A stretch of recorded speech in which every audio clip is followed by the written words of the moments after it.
ఈరోజు సమాజంలో జరుగుతున్నటువంటి విపరిణామాలు మీరు చూస్తానే ఉన్నారు. కొంతమంది దైవజనులు హతసాక్షులు అవుతున్నారు. సత్యం పక్షంగా గళమిప్పిన వాళ్ళు నోళ్లు మూతబడిపోతున్నాయి. కొంతమంది చెరసాల పాలవుతున్నారు.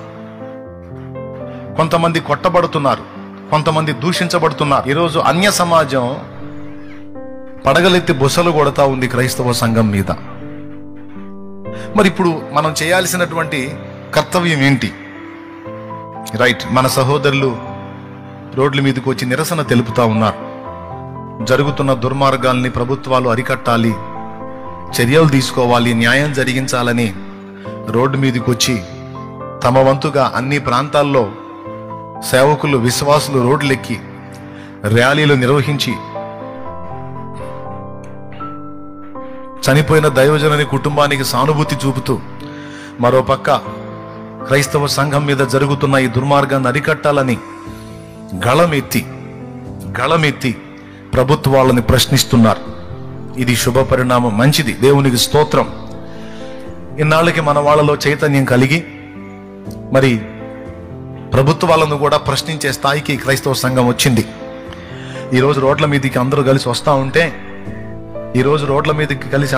వస్తూ ఉంటే ప్రభుత్వాలకు అర్థమవుతుంది, క్రైస్తవ సమాజం మనం అనుకున్నట్టు 2% కాదురా, ఇది చాలా % ఉంది అనే సంగతి అర్థమవుతుంది.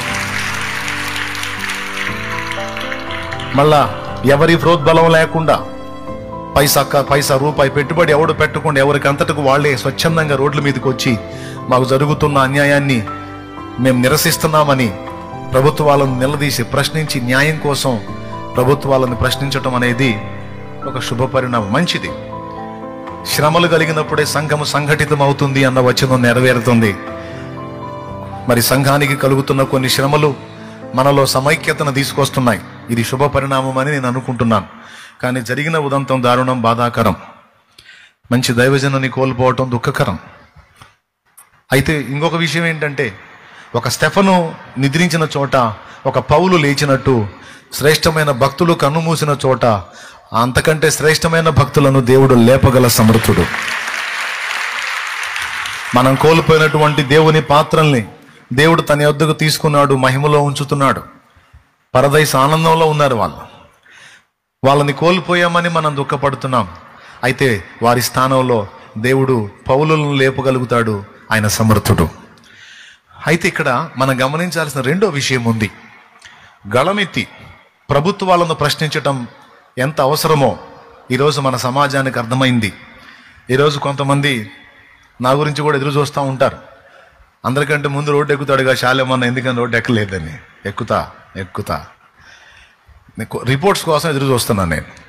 దేవునికి స్తోత్రం. ఇప్పుడు సరైన రిజల్ట్ లేకుండా, సరైనటువంటి సమాధానం లేకుండా రోడ్డు ఎక్కకూడదు. మనం ఏదన్నా కామెంట్ చేసాము, పాయింట్అవుట్ చేసామంటే పక్క చూపించి మాట్లాడాలి. కాబట్టి కొద్దిగా సమయం, కొంచెం టైం తీసుకున్నాను నేను. నా సహోదరులు కొంతమంది ఇప్పటికే చిలకలూరుపేటలో ర్యాలీ నిర్వహించారు, చక్కగా జరిగించాడు దేవునికి స్తోత్రం. దేవుని చిత్తమైతే నేను కూడా దేవుడు నాకు ఇచ్చినటువంటి సంఘాలతో, మెయిన్ బ్రాంచ్తో మొత్తంతో కలిసి నేను రోడ్డు ఎక్కాను అనుకో, చిలకలూరుపేట పట్టణం మొత్తం స్తంభించింది.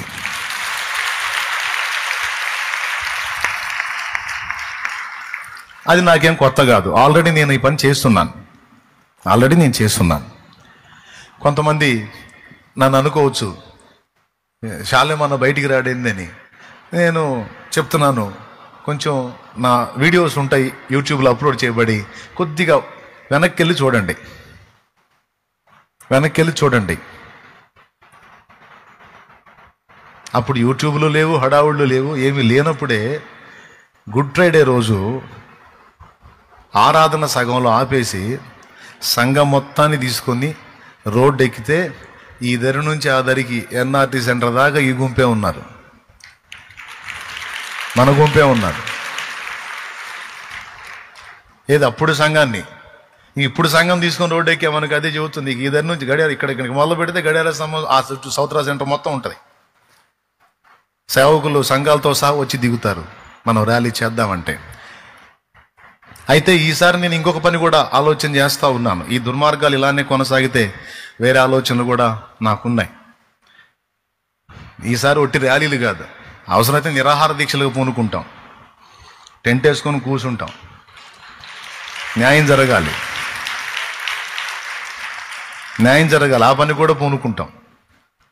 మరి ప్రభుత్వాల దృష్టికి పోయి అవి సీరియస్గా తీసుకొని మరి క్రైస్తవ్యాన్ని దూషిస్తూ, యేసు ప్రభుని నానా మాటలంటూ, మరియమ్మ తల్లిని దూషిస్తూ మరి భయంకరంగా విచ్చలవిడిగా వాళ్ళకి ఇష్టం వచ్చినట్టు మాట్లాడుతూ ఉన్నారు.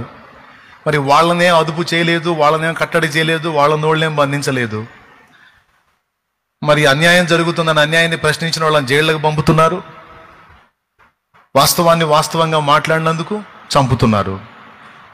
ఇవేమో మరి వీటికి తగిన న్యాయం జరగట్లేదు. ఆల్రెడీ దుర్మార్గం చేస్తున్న వాళ్ళనేమో పట్టించుకోవట్లేదు.